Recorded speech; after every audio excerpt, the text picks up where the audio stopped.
Hey guys, welcome to day 7 of the Bible Linear Plan. Today, we will be reading Genesis 19 through 20, Mark 7, and Psalm 1. If you need to read more about this plan, visit the High Quality Gospel website with a link in the description of the episode and the podcast. Please leave a like and follow the podcast to stay up to date with new episodes. Now, let's begin with reading Genesis 19.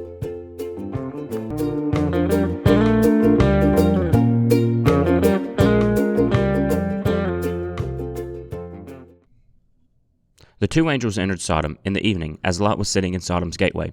When Lot saw them, he got up to meet them. He bowed with his face to the ground and said, "My lords, turn aside your servant's house, wash your feet, and spend the night. Then you can get up early and go on your way." "No," they said, "we would rather spend the night in the square." But he urged them so strongly that they followed him and went to his house. He prepared a feast and baked unleavened bread for them, and they ate. Before they went to bed, the men of the city of Sodom, both young and old, the whole population, surrounded the house.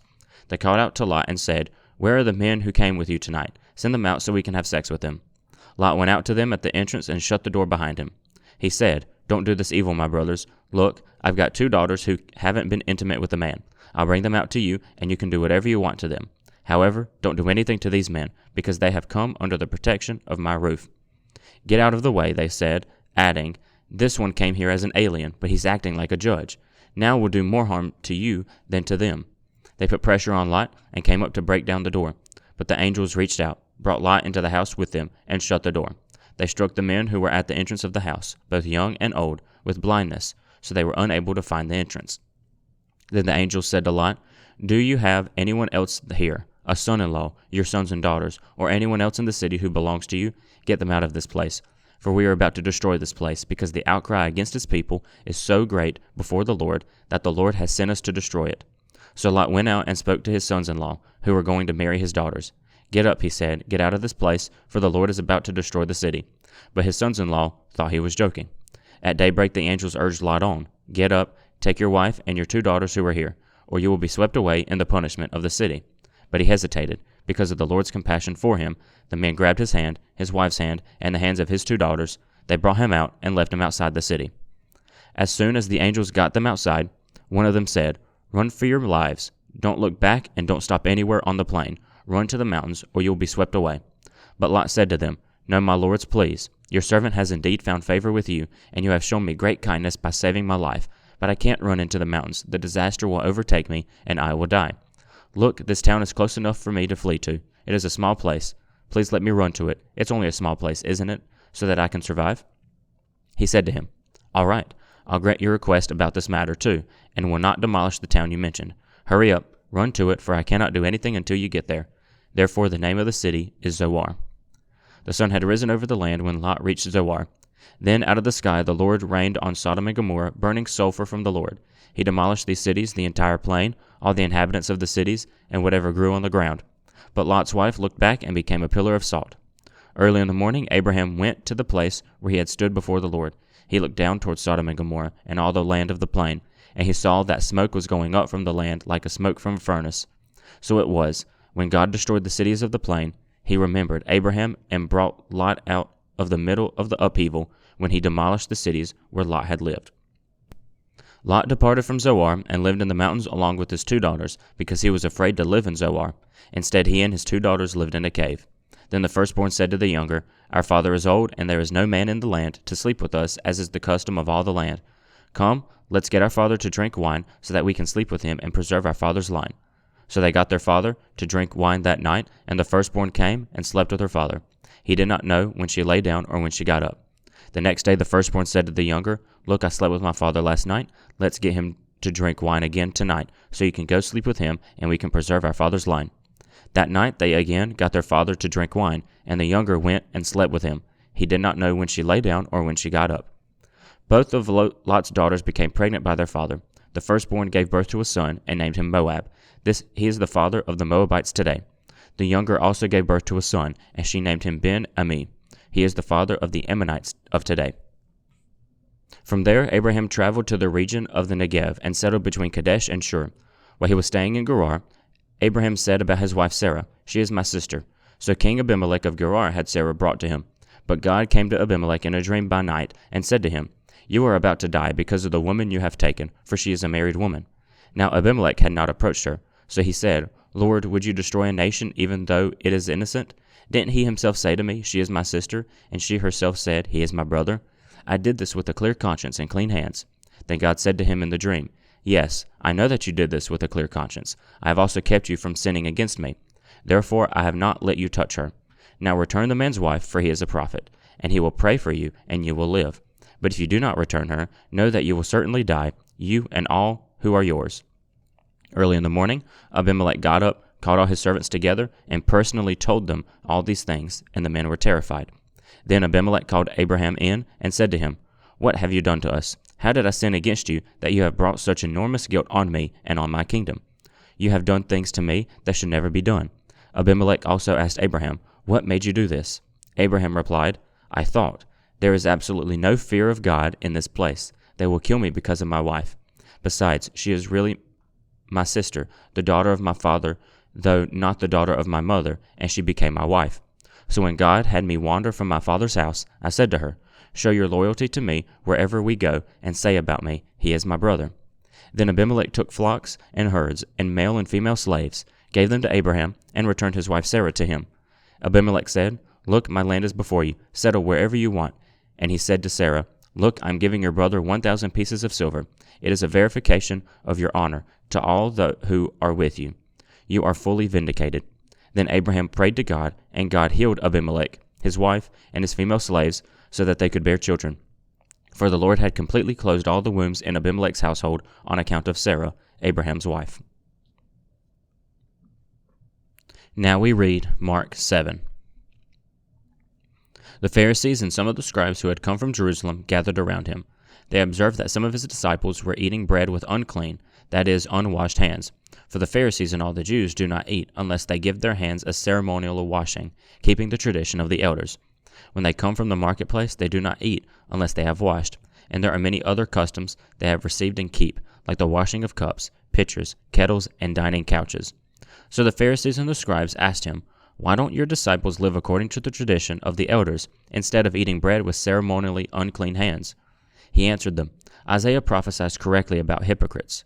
As it is written, 'This people honors me with their lips, but their heart is far from me.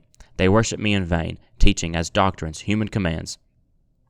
Abandoning the command of God, you hold on to human tradition." He also said to them, "You have a fine way of invalidating God's command in order to set up your tradition. For Moses said, 'Honor your father and your mother,' and 'Whoever speaks evil of father or mother must be put to death.' But you say, 'If anyone tells his father or mother, whatever benefit you might have received from me is korban,' that is, an offering devoted to God, you no longer let him do anything for his father or mother. You nullify the word of God by your tradition that you have handed down, and many of you do many other similar things." Summoning the crowd again, he told them, "Listen to me, all of you, and understand. Nothing that goes into a person from outside can defile him, but the things that come out of a person are what defile him." When he went into the house, away from the crowd, his disciples asked him about the parable. He said to them, "Are you also lacking in understanding? Don't you realize that nothing going into a person from the outside can defile him? For it doesn't go into his heart, but into the stomach, and is eliminated?" Thus he declared all foods clean. And he said, "What comes out of a person is what defiles him. For from within, out of people's hearts, come evil thoughts, sexual immoralities, thefts or murders, adulteries, greed, evil actions, deceit, self-indulgence, envy, slander, pride, and foolishness. All these evil things come from within and defile a person." He got up and departed from there to the region of Tyre. He entered a house and did not want anyone to know it, but he could not escape notice. Instead, immediately after hearing about him, a woman whose little daughter had an unclean spirit came and fell at his feet. The woman was a Gentile, a Syrophoenician by birth, and she was asking him to cast the demon out of her daughter. He said to her, "Let the children be fed first, because it isn't right to take children's bread and throw it to dogs." But she replied to him, "Lord, even the dogs under the table eat the children's crumbs." Then he told her, "Because of this reply you may go. The demon has left your daughter." When she went back to her home, she found her child lying on the bed, and the demon was gone. Again, leaving the region of Tyre, he went by the way of Sidon to the Sea of Galilee, through the region of the Decapolis. They brought to him a deaf man who had difficulty speaking, and begged Jesus to lay his hand on him. So he took him away from the crowd in private. After putting his fingers in the man's ears and spitting, he touched his tongue. Looking up to heaven, He sighed deeply and said to him, Ephphatha, that is, be opened. Immediately his ears were opened, his tongue was loosened, and he began to speak clearly. He ordered them to tell no one, but the more he ordered them, the more they proclaimed it. They were extremely astonished and said, He has done everything well. He even makes the deaf hear and the mute speak. Now we read Psalm 1. How happy is the one who does not walk in the advice of the wicked, or stand in the pathway with sinners, or sit in the company of mockers. Instead, his delight is in the Lord's instruction, and he meditates on it day and night. He is like a tree planted beside flowing streams, and bears its fruit in its season, and its leaf does not wither. Whatever he does prospers. The wicked are not like this. Instead, they are like chaff that the wind blows away. Therefore the wicked will not stand up in the judgment, nor sinners in the assembly of the righteous. For the Lord watches over the way of the righteous, but the way of the wicked leads to ruin.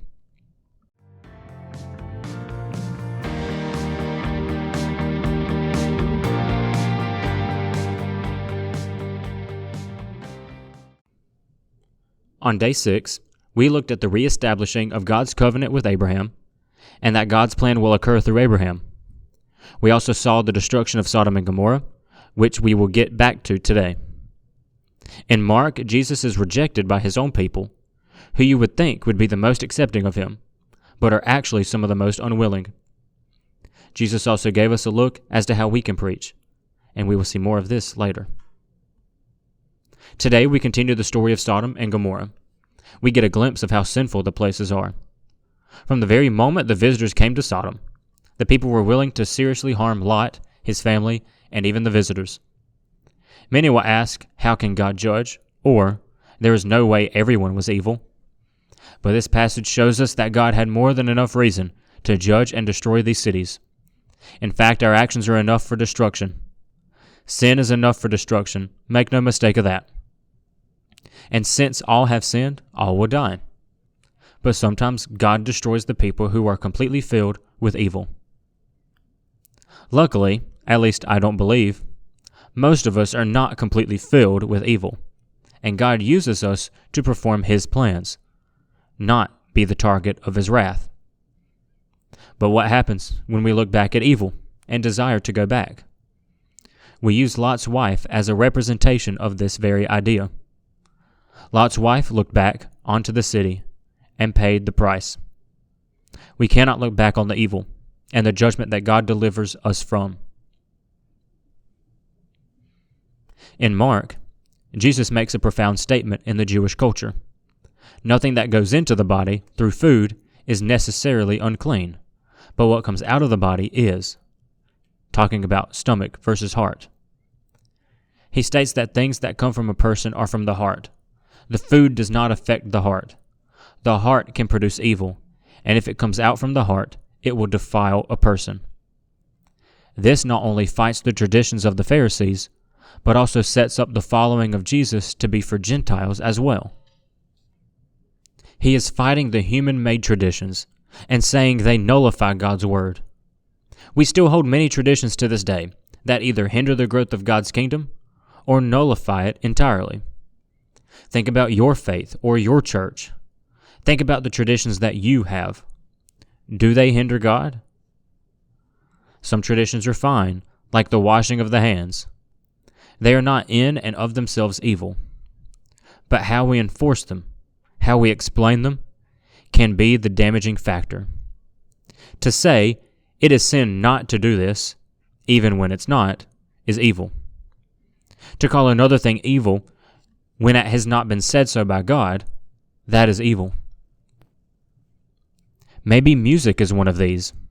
Music alone cannot turn a heart evil. But how the heart worships, or what the heart says, that is where we can decide what is evil. Now you may say, but God called these things unclean, and it is true that many of the foods were considered unclean. Now the question is why? Christ told us that foods can't be unclean, but the heart can. The laws of food and many other unclean things were a way of protecting the heart of Israel and keeping them from falling away from God. It's always been a heart issue, but the Jews do not see it that way. We also see Jesus setting up the larger plan of giving salvation to the Gentiles. but he must first present it to the Jews, those who know God. We then see a Gentile mother. He says, let the children be fed first, and since the woman showed much faith and understanding of the situation, he saved her daughter. This section discusses the pattern that Jesus is teaching in. He has come for Jew and Gentile alike, but he must teach to the Jews first, since they have the revelation of God with them. They should be the most willing to hear, but they're not. And Jesus stays in a Gentile region and heals a deaf man. Now previously, we have seen the Jews reject Christ and who he is. Now it is time for the Gentiles. Before they were not ready, and now they proclaim Jesus and his power.